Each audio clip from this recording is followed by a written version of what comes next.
Hello, everyone, and welcome back to our Develop podcast. This is your host, Danielle Reynolds, and I'm excited to be back with you all as we continue to connect, grow, and inspire together. I have an exciting guest here today, and I cannot wait to hear how this conversation goes and really where it takes us, kind of all over the place in a really awesome and inspiring way. Kristen Sayegh is a tax manager at the firm and works in our Houston office. She has one of my favorite stories, and I'm so excited that she's such an open book and so willing to share everything that's been part of her growth journey and how all the pieces of that journey, no matter how challenging or not, have led her to be where she is at today. With that, Kristen, I am so excited to have you here. Yes, thank you, Danielle. Thanks for having me.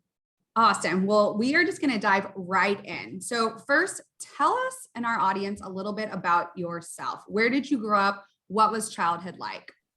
Yeah, so I am one of the few, maybe almost very close to being native Houstonians. I was born in Austin, but we moved to Houston when I was 2.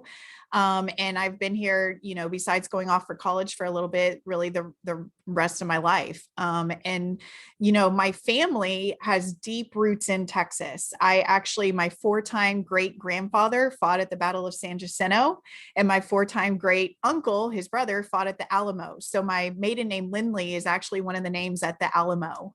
So I love being from Texas and always been a Texas girl. I grew up in Spring, just north of Houston, and my whole childhood was about softball. My dad coached me, my mom coached my sister. Both of us went on to play in college, and just all of our summer travels and weekend travels was around where's the softball tournament going to be. So that was a huge, huge part of my childhood.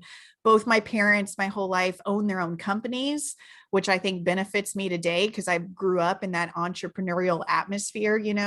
I have seen what owning a business is like, the liberties that it gives you, but then also the struggles that can also be provided, that you're never really not working when you're in that scenario. So, typical middle class, softball playing, one sister family. So that's how the growing up was. So great. And we are certainly going to get into so many different things that you just mentioned about your childhood and what makes you you. So you attended the University of Houston, Victoria. How did you choose that school? Were there other schools on your list? And what was the school like when you attended? At the time, UHV did not have a 4-year program, if I'm correct. So what was your path like, and walk us through your experience? Sure. Yeah. So kind of going back to the softball background, I wanted to play college softball. I was recruited to many different schools, but ultimately ended up being recruited to Northwestern State, which is a Southland Conference school in Natchitoches, Louisiana. I fell in love with the coach. I fell in love with Natchitoches. It was a really awesome experience or opportunity. And about a month before I was set off to go there, the coach called me and told me he got recruited to another school. So all of a sudden, the coach that recruited me there was not the coach that was going to be coaching me while I was there. I did play my first 2 years there, but it just wasn't the experience I signed up for, though I love, like I said, Natchitoches and Northwestern State. So come the beginning of my junior year, I was looking to transfer. And the University of Houston, Victoria was starting athletics. They had never had any athletes before, and they were starting with baseball and softball. And I thought that was a really great opportunity to go play at a different school, be a little bit closer to home. Victoria is only 2 hours, where Natchitoches was 4 hours away. And also, no matter what I did there, it would be the record. If I struck out every time or I got a hit every time, it would be the school record. So I wanted to go there and be on the first team, and make a little bit of a name for myself with this new experience.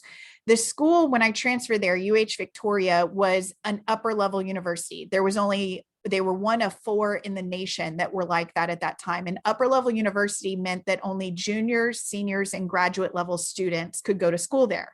So you couldn't graduate from high school and go directly to UHV. You had to get some undergrad somewhere, which was perfect for me. I got to go as a junior, and that's what they allowed. But while I was there, they did what we were terming downwardly expand, where they added freshmen and sophomores. And I was part of that process, which I think we'll talk about a little later. Love that. So you've certainly seen the program change a lot then, I'm sure, since you've graduated. So how have you been a part of that change? You were recently named the 2021 Young Alumna of the Year, but before then you were on the Student Senate and Board of Regents. So I have a feeling you have been pretty instrumental in giving back to your university and making a difference for that program.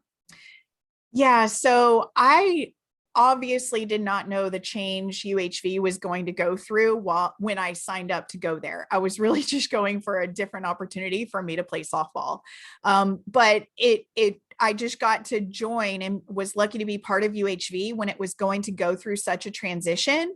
And there were lots of opportunities for many people to be involved in assisting with that. So I'm not sure that I particularly, I didn't go there to change the university or anything, but it was just being in the right place at the right time. And I will give myself some credit, knowing or unknowingly, for capitalizing on the opportunities that existed. There was a chance to build the Student Senate, which the university had before, but without students on campus and not a lot of younger kids going to school there, it wasn't what I was able to help assist it to be. And I think my background at Northwestern State also helped, because I had been at that big school. I had been where there was a football team. I had seen,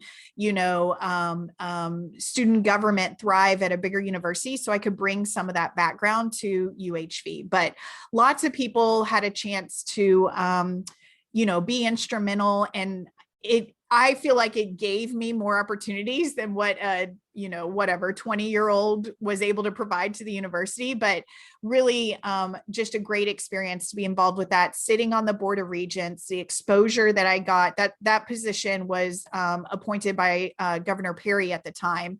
Every Board of Regents for the university systems has one student position, and the governor appoints that position. So he appointed me to that, and the interactions with the leadership of the Board of Regents, seeing, the financial side of a university, the growth side of a university, the physical development of buildings and how facilities are decided and everything like that. All of that was just really, really wonderful to get a firsthand experience in. And even seeing like Robert's Rules of Order being put in place in a very official documented meeting that we would have regularly as Board of Regents. So I'm happy, some will talk about this time I went to the Texas legislature to help them decide if UHV should downwardly expand.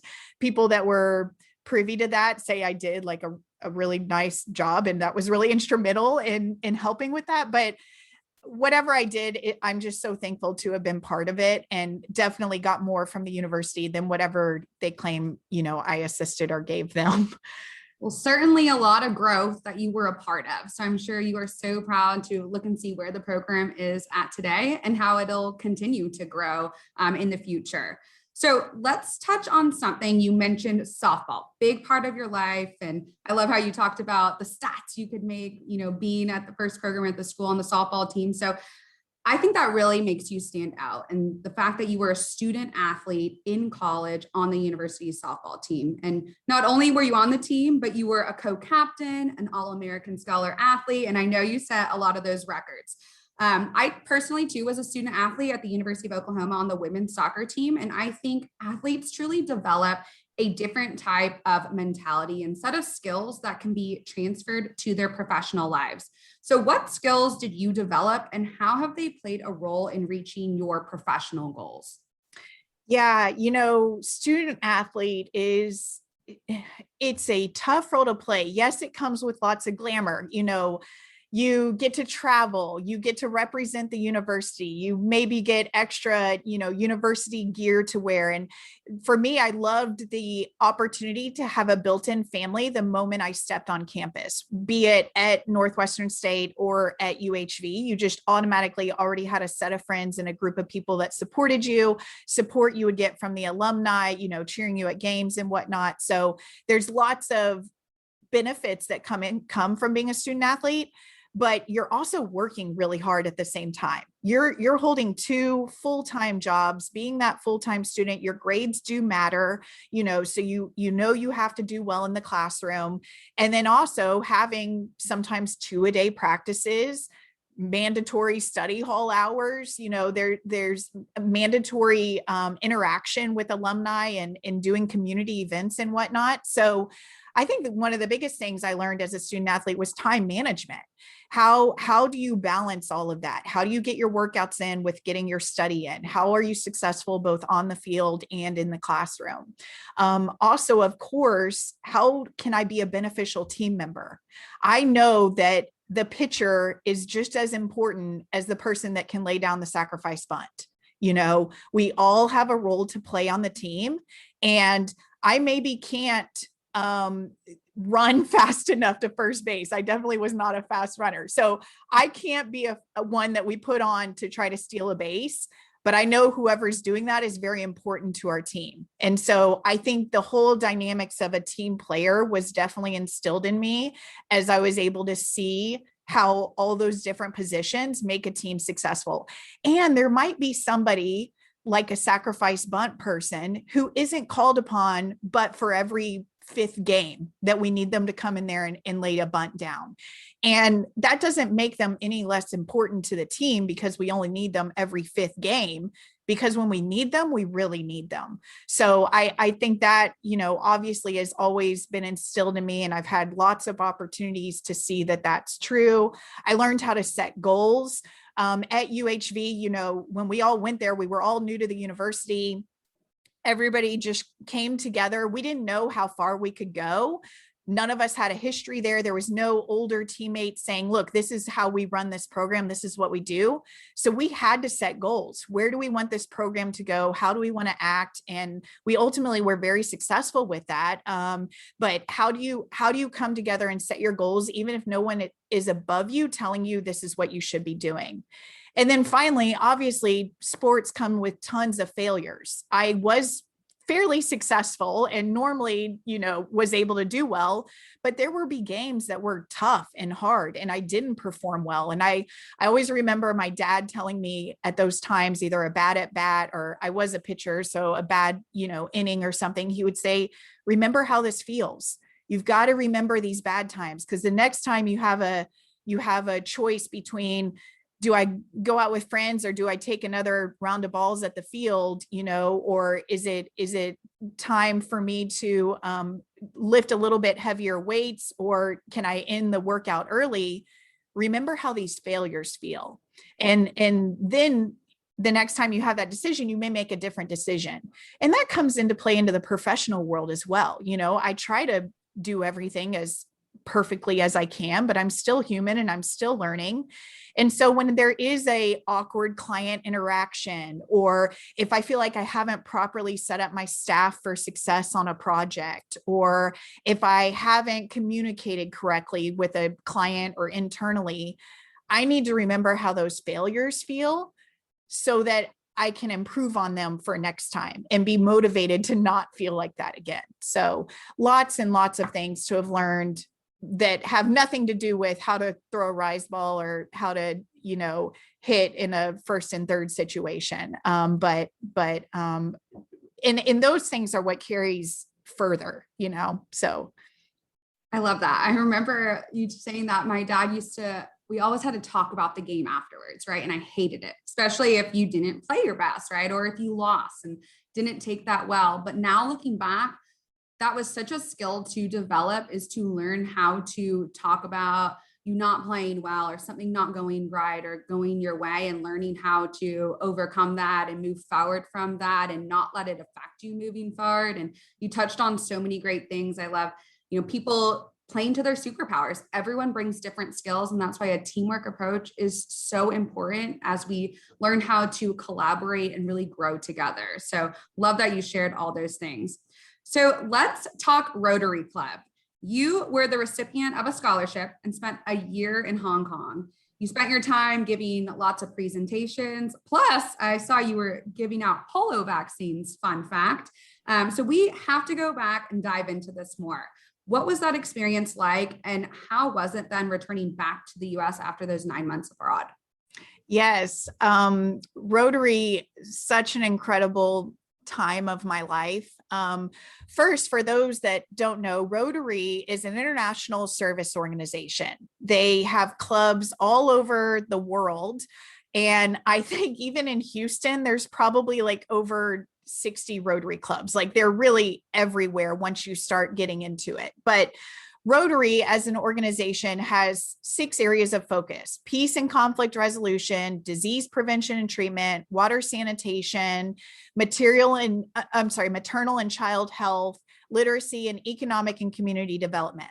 And one of the things that Rotary did, they said, we think we can create some cultural understanding if we put together these scholarships and we send someone from Houston to go live in Hong Kong. And while they're there, they're going to talk to Rotary clubs about life in Houston and spread some cultural awareness about life in a totally different part of the world. And then when they go back to Houston, as I did, they'll talk about life in Hong Kong, and it'll create some more understanding and synergies, and I really think compassion between different cultures when you literally make someone else go live in a different culture. So when I applied for this scholarship, first of all, I knew of it because my boss at the time was a Rotarian, and he said, hey, they have these scholarships and I think it'd be really good for you. When I applied, you had to choose somewhere where, one, you spoke the language, and 2, I wanted to be selected. So I chose from a list of places that weren't often selected. People who speak English always choose London and Australia, right? From the US, they want to go to London and Australia. But there was these list of countries that also speak English, like Hong Kong, as they were a British colony until 1997. Singapore was on there, Malaysia was on there. And because they were on a list of not often chosen countries, I thought that would increase my chance of being selected. So I put all of those places on there. But then ultimately at the time, Rotary decided where I was to go. So it was in the hands of Rotary to say, you're going to Hong Kong. When they selected Hong Kong, I didn't even know where it was on the map. I remember when this happened, I was going to Hong Kong and the tsunamis hit in Japan. And I was like, oh my gosh, I wonder if that's going to affect Hong Kong. Okay, that is like me going to Mexico and something happening in Canada, like totally different parts of the map that I literally had no idea what Hong Kong was about, but could not have been more blessed to have gone there. I now joke that like I am I'm a Hong Kong person. I love Hong Kong. I'd never gone to Asia before going. I went to 9 other countries while I was there. I gave presentations to more than 30 Rotary clubs. I went there and dove into the culture. I just wanted to absorb as much of it as I could, And, it was just amazing. And the experiences there, my apartment in Hong Kong was 100 square feet, which I think is smaller than the office that I'm sitting in right now. The toilet was inside the shower. So like you'd open the shower door and yeah, there's a shower head coming down, but then like the toilet is also there. So it was incredible. Also, I should mention that 100 square foot apartment cost $1,200 a month.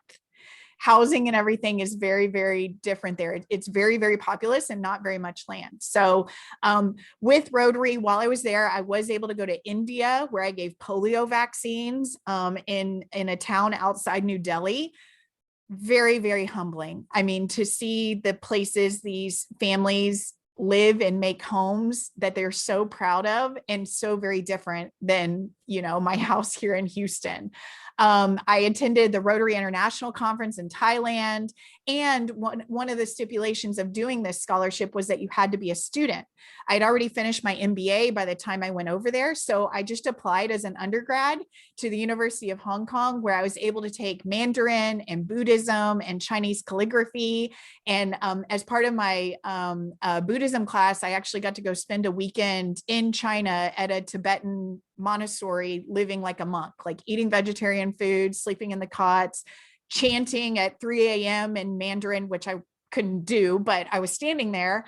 And so just, I had no idea when I simply took the advice of my boss to like, hey, you should apply to the scholarship, that 9 months of my life would be that enriched. It was just a really, really amazing experience. I love that. You really dove in. And I think that's great advice for professionals, right? To dive into the culture, right? The companies that they're at, there's so many opportunities presented to them, even when they are starting out. So just to dive in and utilize their resources that their companies or firms can provide to them. So let's talk professional life. Where did you start out? And let's talk about your early career as a tax professional and how you have progressed to where you are at now.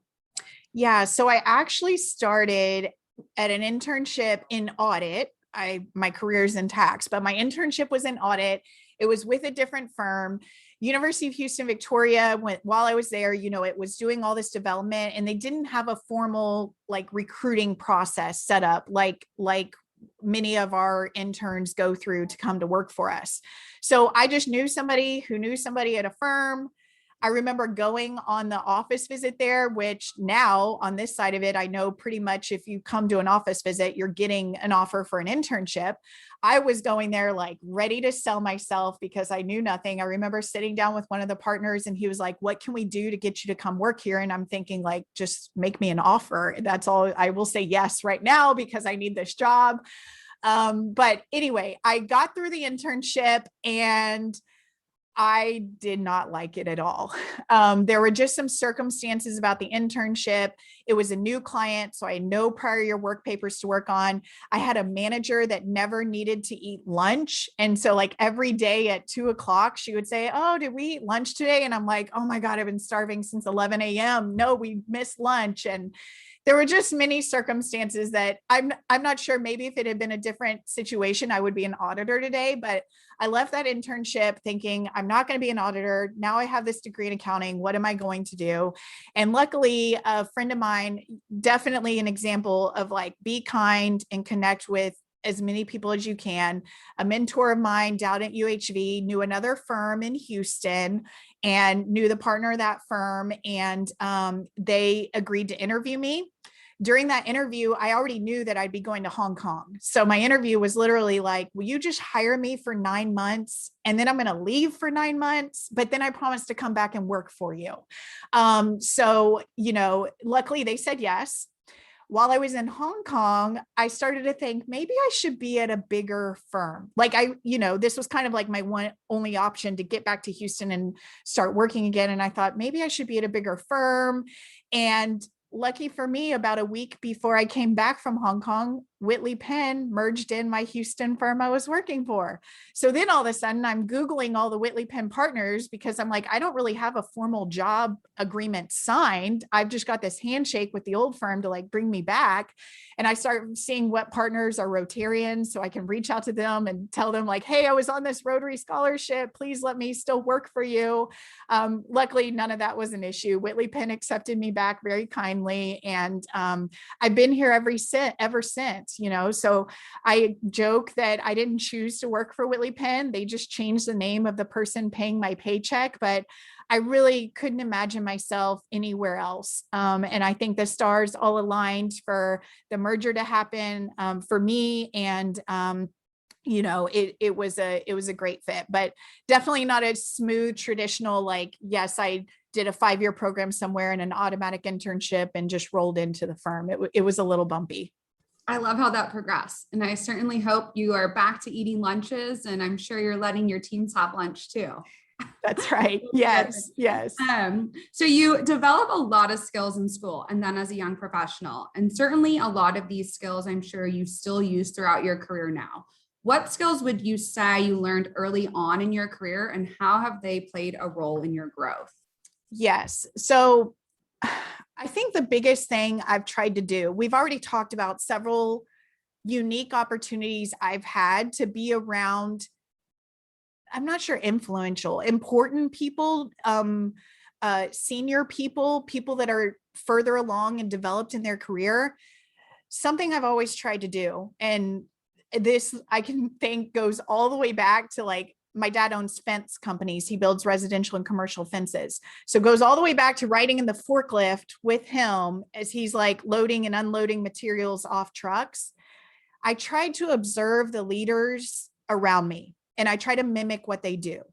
I try to talk the way they talk. I try to show up to the office at the time they show up to the office. I try to eat lunch at the hours they eat lunch. When we go to lunch, I look at what they order, and I'm not ordering like, a steak when they're just ordering a simpler sandwich. I try to find people that I want to be like, and then mimic them. I still do that today. If I get a chance to go to, lunch with Toby Cotton or Larry Autry, I'm like trying to mimic the leaders of the firm because I want to be like them. And so I enjoy more surrounding myself with the people that I want to be like, rather than people that are so much just exactly like me, and that I don't feel like I can grow that much. I like being the smaller fish in the bigger pond. It just gives me more opportunity to grow. So, carrying that in, you can always learn technical stuff. Anybody who's bored enough can read tax code and become a good tax professional. But what's going to differentiate me is how I treat my clients. How do I carry myself? What do I place value on in communicating or getting through the workday? And I've figured out how to do that by mimicking other people around me. I love that tip on observing those around you and mimicking their best qualities and implementing them in how you present yourself. I'm definitely going to steal that. So any struggles you experienced specifically as a young professional early on in your career? Was there ever a time, let's say when you came back, that you didn't think you would stay in public accounting? Yeah. So I think it's good to go back into why I'm even here. My dad grew up on a farm in Ropesville, Texas. Ropesville, Texas is a suburb of Lubbock. So not much going on there. He graduated from a class of 12 students. And at the time he was going to go to Texas Tech. He maybe thought he was going to be an attorney. People said, oh, you should get a business degree. He showed up to sign up for the business degree, and they said, well, you have to choose one of these things from this list of business degrees. And he was like, well, accounting is listed first alphabetically. Let me get that degree. And so then when it came time to advising me, he was like, accounting's always been solid. It doesn't matter what you do in your life. You can, even if you go and get this degree and just, balance your own checkbook, you'll be able to use it personally as much as you will professionally. So that's really the only reason why I went into accounting, because a kid from a graduating class of 12 outside of in Ropesville, Texas, went that path back in the day. And then advising for tax and audit, he did warn me, if you go tax, the law is always going to change. I think he definitely undersold the significance of that decision, because past years, the law has done nothing but change, which has definitely complicated it. But that's why I'm here. I don't think I've ever thought about leaving public accounting. The things I love about it have always outweighed any alternatives that I've seen. For the most part, my schedule's pretty predictable. We know that there's slower times that definitely allow for more, traveling and off time and, family time and more excessive self-care time. And then there's times that are busier, and they're somewhat predictable. The IRS continues to change its deadline, which messes that up a little bit. But in a traditional year, up and down times are predictable. It's not like I'm an attorney that at any moment a judge can pull my case and I'm all of a sudden at a courthouse for the next 6 weeks. I'm somewhat predictable, which I love. I also do something different every single day.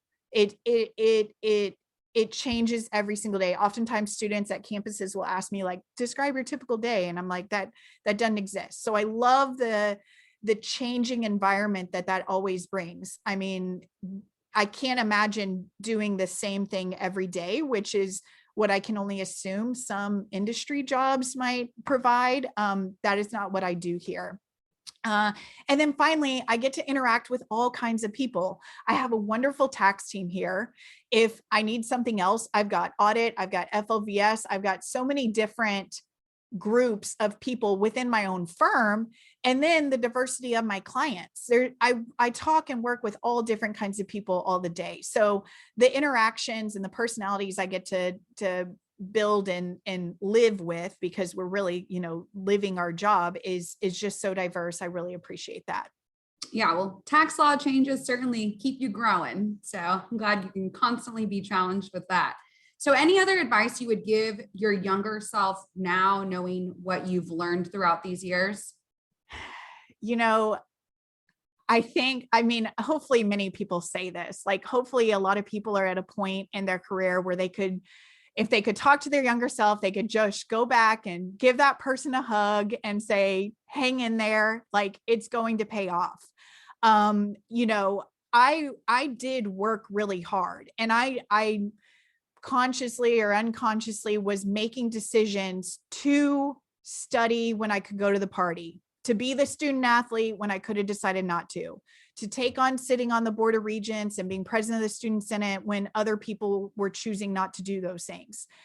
And I did find lots of enjoyment in many of those things, but I mean, that wasn't always the easier route to go. There were more fun options happening that I was passing on to go those routes. But I know that I'm having success today, and more success is coming in the future because of those decisions I made back then.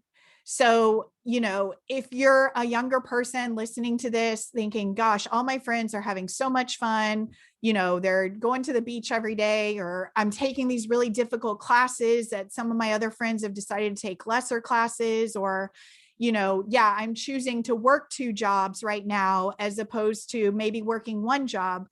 That is going to pay off. You may not feel it right now and it feels like a sacrifice right now, but there will be some point in your life where you look back and say, I am X amount more, I'm more benefited from that today than I would have been had I not made those choices. So I would, yeah, just tell my younger self, hang in there. It really is a lot of fun, and it does pay off much faster. You know, I'm 34. Telling an 18-year-old, like, when you're 34, you'll have all these things, like that maybe seems like forever away, but I'm also only 34. And so I've got a long, hopefully, life to live to benefit from all that hard work I put in at the beginning, and continue to put in. It doesn't stop, but you're starting to see benefits much faster. Absolutely. And great advice. So, we're going to get a little bit more personal now, which I know you were open to sharing your story, which is so inspiring for others to hear. So, first, thank you for that. You experienced some health issues, I guess about a year or so ago now. What happened, if you still don't mind sharing, and how did it impact you both personally and professionally? Yes. So this is pretty crazy. And I always like to preface the story by saying, like, I'm pretty good now. You're hearing me talk, and you know, you can go to the Whitley Penn website and see me on more recent webinars. Like, I'm doing fine. But you know, in general, I've always been healthy. I was an athlete, so I'm getting regular checkups as an athlete, no allergies, no blood pressure issues. I have 2 children that, you know, both pregnancies were healthy. Like, I'm always the one that goes to the doctor and like answers no and just moves on. So last fall, our regular tax deadline was October 15th, and October 16th, I woke up, I took my 2 kids to school. I was looking forward to just a day of relaxing. The deadline's behind us. It was a crazy year with COVID and the extensions and everything. And when I got home, I felt a bit tired, so I decided to take a nap. While I was napping, I woke up with a severe, it was like someone snapped their fingers inside my head, in my temple. And then I started noticing like my vision was kind of off. And I told my husband about it, and we just thought, oh, well, maybe you were more stressed from tax season, maybe looking at the computer screen too long. That's why your eyes are tired and your vision is messing up. And it went on for a day and a half. And finally, I did a telemedicine call, and they said, you need to go get a scan. And I went to the hospital and got a scan, which was totally foreign to me. And they actually told me that I suffered from a stroke. And the only indication that a stroke happened, you know, I traditionally think of stroke as like droopy face, slurred speech. I didn't have any of that. All that happened was I lost my left peripheral vision. In determining a cause of the stroke, or looking for a cause of the stroke, they found an aneurysm in my head, which I knew nothing about. I remember the doctor coming in and she said, you've had a stroke. I know that's a lot to take in. And my response was, it's not a lot to take in because I don't even know what that means. Like I just, honestly, when I was feeling bad, and I do tell people this, like I was checking for signs of COVID the whole time, right? I didn't have a temperature. I didn't have a cough. I must be okay. Maybe just be tired or stressed or something. So if you are feeling bad, take note of that, even if it's not COVID anymore. But, so yeah, a stroke, loss of vision, that immediate meant that I could no longer drive. And it also meant that I started going to doctor appointments basically daily. I was off work for about 3 weeks, but it was good for me to come back after those 3 weeks and start using my brain a little more. I went to therapy, occupational therapy, to train my eyes to look in my peripheral more so that I could see that area. And, it's a crazy situation, but I've just learned so much through that experience. Luckily, I'm healthy. No other issues. I've seen every ologist that you can name. And there doesn't seem to be any other issues. And the aneurysm that caused the stroke has healed itself. I've had follow-up scans, and it seems like the clot is now out of there, and there's no current issues for that. But what have I learned from this? One, so many things are out of your control, right? Like, it's not like I did something to cause this. Sometimes things just happen to you and you have to figure out how to deal with them. I've totally gotten a new perspective. I don't care if my daughter's socks are mismatched or the laundry is in the dryer an extra day. It's okay. We're healthy and we're here, and that's good to be thankful for. Also, a new level of professional trust. When the doctors were speaking to me, and still when they talk to me, I am like holding on to every word they say with as much attention and focus as I can. And I realized that maybe I'd become a little passive about that when I talk to my clients. But that's what clients are doing when they talk to me about their tax returns or the tax law or what tax changes are going on. They have a level of professional trust in me that I need to really be respectful of, and know that when I'm speaking to them, they're holding on to those words just like I'm holding on to the words of the doctors. And finally, obviously, a whole new gratitude for life. Like you can't come much closer to a tragedy than having a stroke from an aneurysm. Like the percentage of me being able to be on this podcast today, and talking normally about that is very, very small. So I still can't believe it happened. I'm just so thankful for my family, which includes my husband and my kids, but also my firm. I'm so thankful to be working at Whitley Penn when this happened. When the partners reached out to me, they weren't reaching out to employee number whatever I am at Whitley Penn. They truly showed a concern for me and my family. And I'm not like, again, I didn't choose to work here, and I'm not sure I would ever evaluate an employer based on how would you act if I hypothetically had a stroke, but I couldn't have asked for more from the firm in what I needed to get through that and continue to deal with that.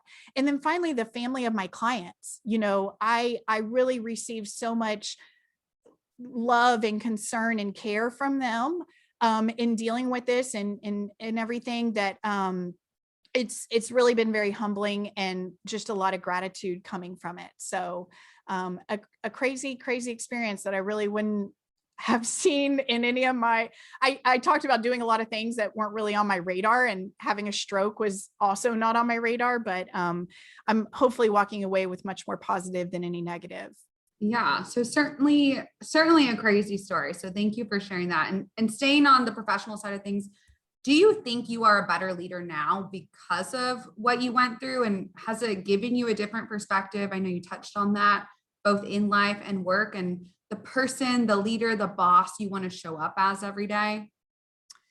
Yes. I mean, I hope every day I become a better leader. That is something I want to be a good example for my staff. I'm the most senior female on the tax side in the Houston office. I take a lot of responsibility in proving that motherhood and being a successful professional can both happen and that you can both do really well. So I hope I become a better leader every day. The funny thing is, like, you take all these small steps in life that you don't really realize are really maybe getting you really far down a road, and I just think that anytime you take one of those small steps, going to lunch with somebody, starting a conversation in an elevator, even where you decide to spend your free time, if you go to church or where you go on the weekends, all these little decisions you make really define you and help guide you to where you're going. So I didn't obviously choose to have the stroke or an aneurysm, but that's now part of my story. And I hope that it continues to positively shape the leader that I am and the perspective that I have. I certainly hope that I come to the table with much more compassion. I can be more relatable in dealing with medical issues now, and obviously just so much more grateful. Yeah. And like you said, I think a lot of people could have really closed down and disconnected after going through what you did, but you certainly didn't. I think if anything, you took that obstacle and made the conscious decision to not let it define you.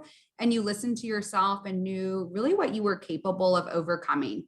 Do you still struggle at all thinking about what you went through? And if so, how do you deal with that? Yes. I actually was recently listening to a podcast that was talking about a different strategy, but it made me realize one of the hardest parts about being on this side of a strategy. And I want to say this, because somebody else may have a different tragedy, but something I struggle with is like those moments where I feel different and it creates some anxiety of, is that because I had a stroke? Like, if I forget a friend's kid's name, or if I forget that a friend told me they were going to come over Saturday at 3, or if I misplace something, or if I forget the code section, of some tax topic I'm talking about, is that because I had a stroke and I'm now different because of that? Or is that just because I'm human and sometimes our brains are full and we forget things, So in those moments, I get worried that I would be better than I am if I hadn't have had the stroke. Would I be better if that didn't happen to me? And I think what I try to do in those moments is just like, take a deep breath, realize I'm only being given what I can handle, which this last year, I think for everybody, we all realized we can handle much more. We wouldn't choose to handle more, but we all can handle much more than what we know. And I just try to do the next right thing, which my daughter's Frozen movie watching would also point out that's a song from Frozen, to do the next right thing. But no one's perfect. I just try to keep focused on what is right for my family, what's right for my clients, what's right for the firm.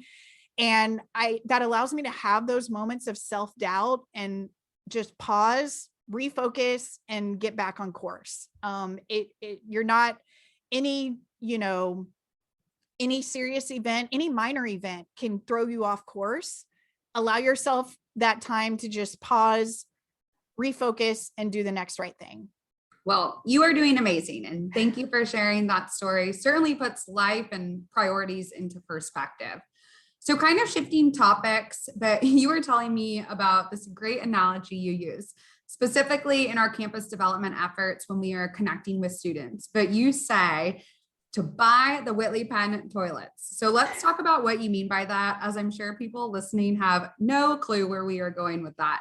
And hint, we're getting into generational matters and advice for young professionals. Yes. So Whitley Penn does not have a plumbing warehouse store where you can go and buy Whitley Penn toilets. And actually what I say is I need you to buy the Whitley Penn house. But then we circle back to the toilets. And here's what I try to get across in that is that when you're renting an apartment, anytime the toilet breaks or your neighbors upstairs are too loud or somebody's in your parking spot again, it's just another thing you add to the list of reasons why you're not going to live there anymore, reasons you're going to move and go rent somewhere else.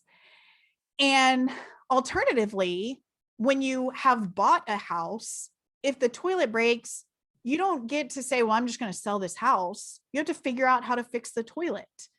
If there's a problem with your internet speed, you figure out how to fix it. If you want to, if you've got a leaky faucet, you figure out how to fix it. You've made the commitment to that house. And therefore, when problems arise, you actively work to fix them. And you can see a change in employees when they've bought the Whitley Penn house. I personally have bought the Whitley Penn house. If I have an issue with a coworker, if I don't understand one of our administrative procedures, if a client and I don't seem to be on the same page somehow, I am actively trying to fix those issues because I am living in this house. If I were renting here, I would just say, oh gosh, that coworker, once again, we had a bad day together. I really need to go look for somewhere else to work. Or I just don't understand why I keep having to do this type of work. Somewhere else wouldn't make me do this type of work. So I'm going to look for somewhere else. Obviously, at the beginning part of your career, you do kind of need to be renting. Interns can't be coming here and just saying, I don't care what Whitley Penn gives me. I've bought this house and I'm going to make it my home for the rest of my life. We probably all don't want to be living in the first apartment that we rented. But at some point, you do need to make a decision that I am as much living in the Whitley Penn house as Whitley Penn is investing in me. And I want this to be a teamwork and partnership moving forward. And I'm going to try to fix things that I see are problems. I'm going to try to understand things that I don't understand because I've bought the house and I'm going to be here long term. And that's different than renting. So if you want to equate all that to also a toilet, I'm sure we could break down the pieces of a toilet to apply the same thing for a toilet you want to have for forever. But really, it's buying the Whitley Penn house and fixing the toilet if it needs to be fixed. I love that. We can certainly go with the house version, but great advice on really how to find your perfect fit within a firm. So let's talk about some things you focus on professionally. Your practice now centers around working with entrepreneurs, closely held businesses, and high net worth individuals. Plus, you now get to host a lot of internal and external presentations on tax law, exciting stuff. Walk us through your growth over the years and at each level. Yes. So, one thing I think I've benefited from, and this I think would be true for anybody coming to Whitley Penn and maybe even at, smaller public accounting firms, exposure to so many types of returns. As you are here longer, you do get to create more niches and close the funnel a little bit on what you work on. But I do work on all different types of returns, which is one of the things I love about this. I have leaned a little bit to entrepreneurs, closely held businesses, family groups, high net worth individuals, partially because of my tenure at Whitley Penn. I mentioned before that Whitley Penn merged in a firm that I was working for, and that was a very traditional CPA firm. A lot of high net worth individuals, closely held businesses, all these types of clients I'm talking about right now. Maybe I'm the sucker, but myself and one retiring partner are the only two people from the tax side left from that merger. So as people from that other firm left to go somewhere else, mostly because of the culture, Whitley Penn's culture was a lot different than that really, really traditional CPA firm. I've inherited those clients that were with the traditional firm. So that's just kind of guided me into the types of clients that I'm working on.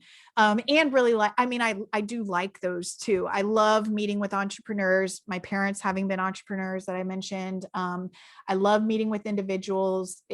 I like the personal relationship of that. And then I have had a wonderful time and hope to continue doing presentations for Whitley Penn. I had lots of exposure to that at the Board of Regents with U of H, my presentations in Hong Kong. I've always had an interest in public speaking.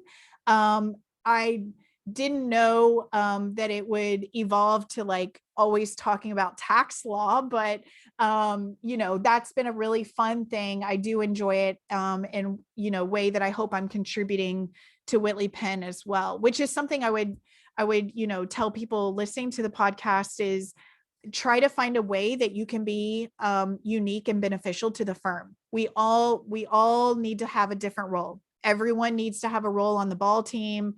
Everyone needs to have a role on the soccer team. For you, Danielle, like we all need to have something we're good at. And I do think I have a skill and I enjoy public speaking. So if that's something Whitley Penn needs, I'm excited that they can use me in that direction as well. Love that. So anything else you love most about what you do? I'm sure it's so fun to make the transition now to more of a leadership role and begin to focus on developing those future leaders. Yes. So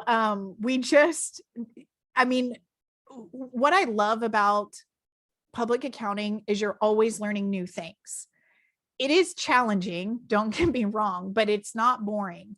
Playing softball as a pitcher, I would sometimes get bored with the fact that once you learned how to throw a rise ball or a curve ball or a drop ball, then you just do it the best you can for the next 13 years. And that can be kind of boring, it's just like really toning up the very same exact skill set over and over and over again. Every practice is doing the same drills over and over and over again. And in tax, there's a never ending list of skills to learn.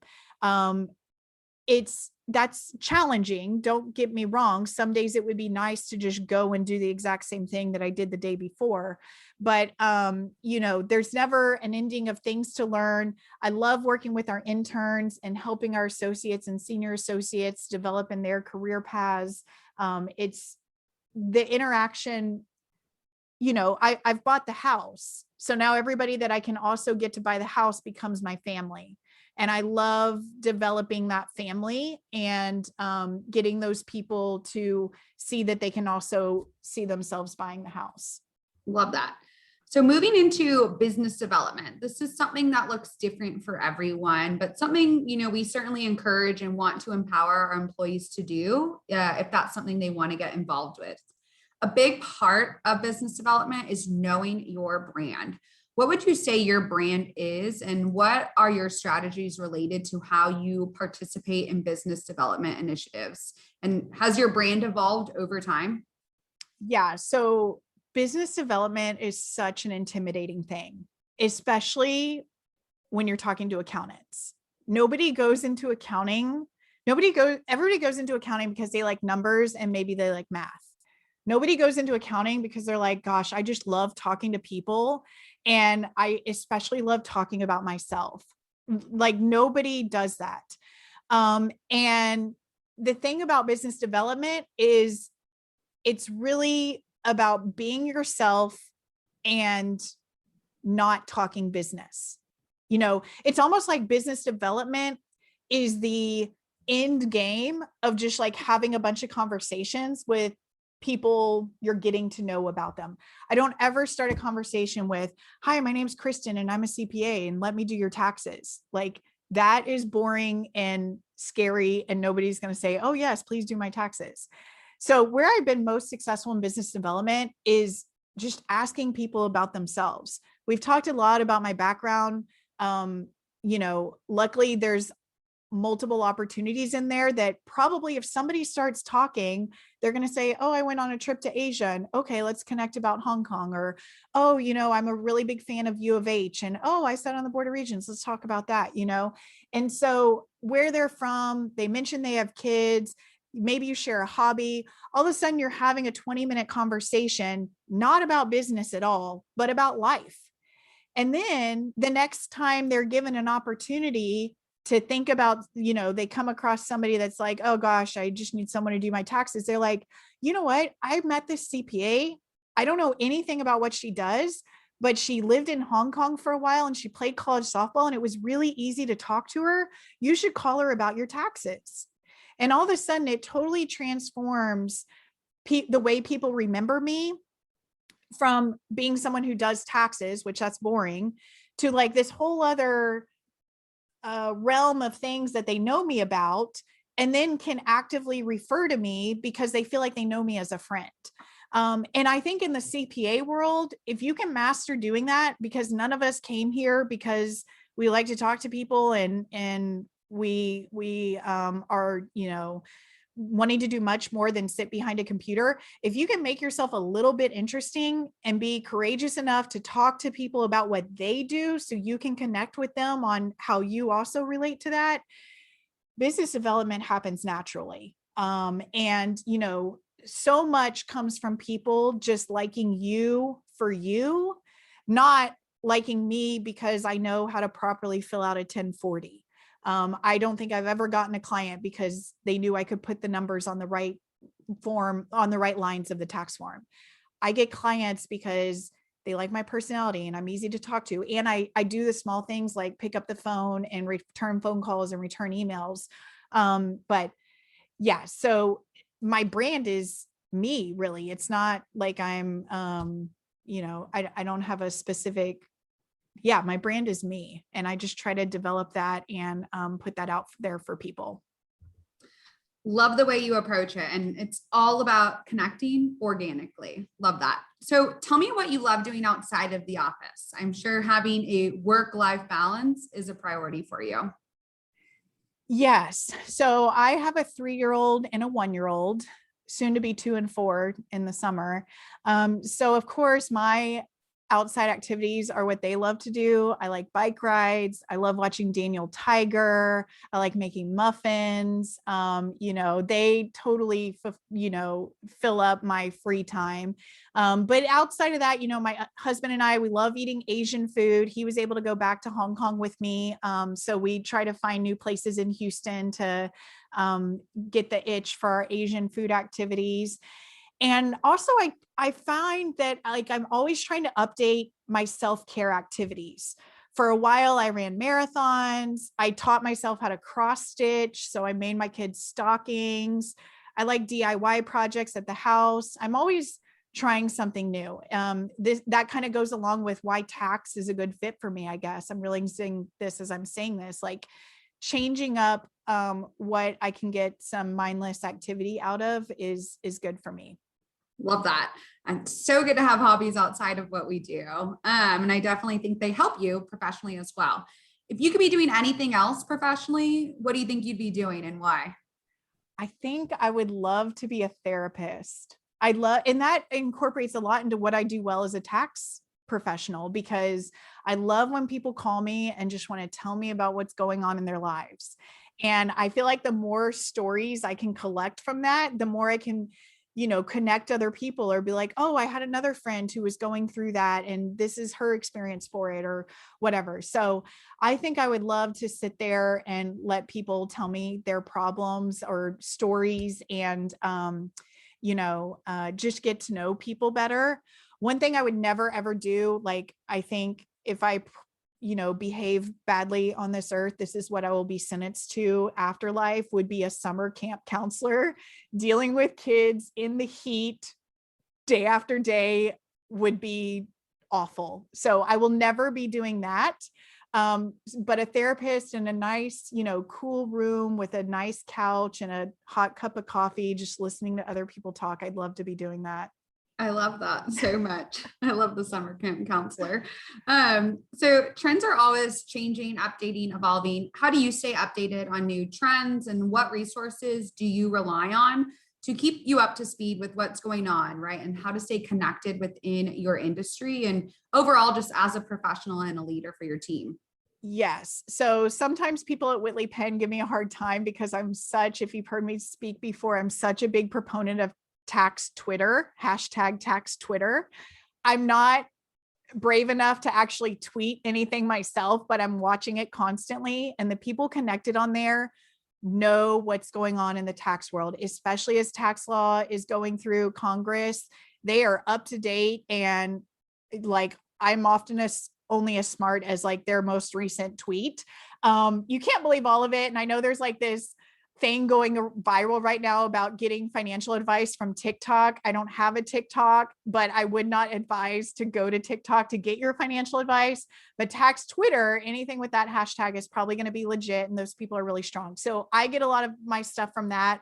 That started when I was on maternity leave and then, nursing afterwards. I didn't just want to be away from work, not learning anything. And I found that, and it's been really great.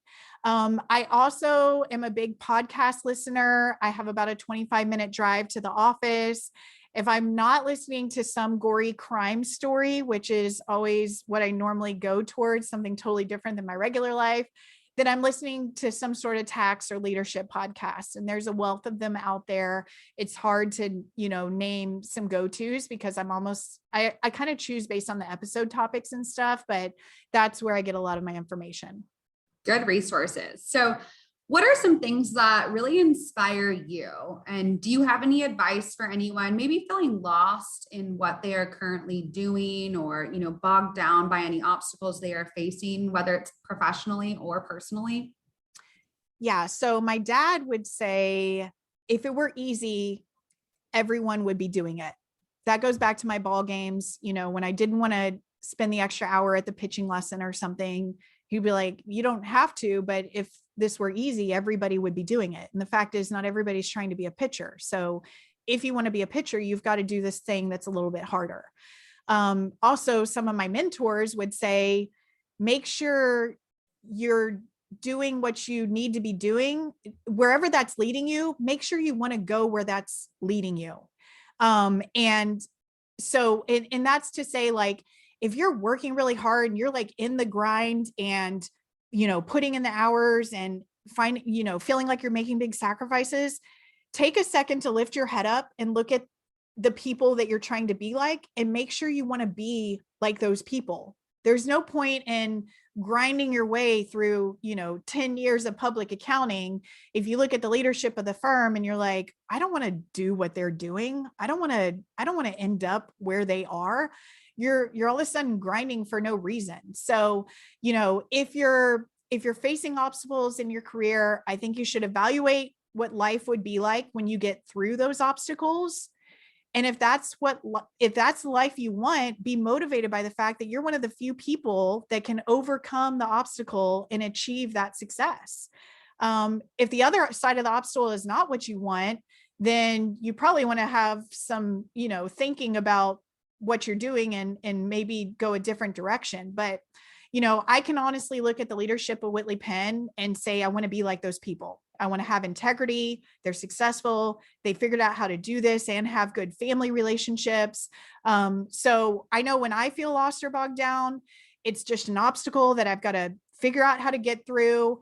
And, I know that the goal is something that I want to achieve. And if it were easy, anybody would be doing it. And I've bought the house. So I can't just passively complain about the toilet not working. I need to get in there and fix it and keep on living. Love that. And goes back to observing people, right? That you admire and having a purpose to what you personally want to do. So lastly, you mentioned podcasts, you love podcasts, but any books, a specific podcast, or even a show you're watching that's provided you value, or any recommendations you have to leave with our audience? Yeah. So I am super diverse and probably a little embarrassed to share what's on my Netflix account. Because I love watching things that are not about my life.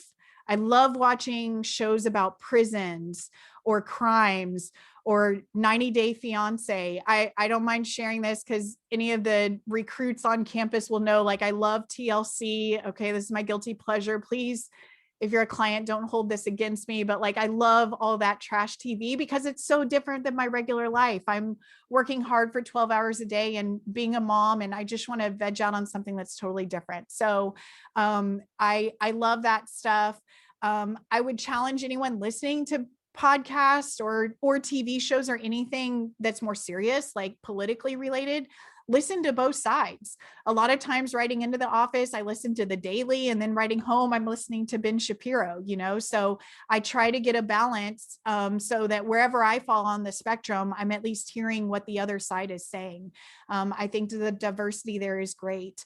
And then as far as reading, daily, I read If You Give a Mouse a Cookie and Good Night Construction Site, which are two excellent children's books that my children never get tired of listening before going to bed.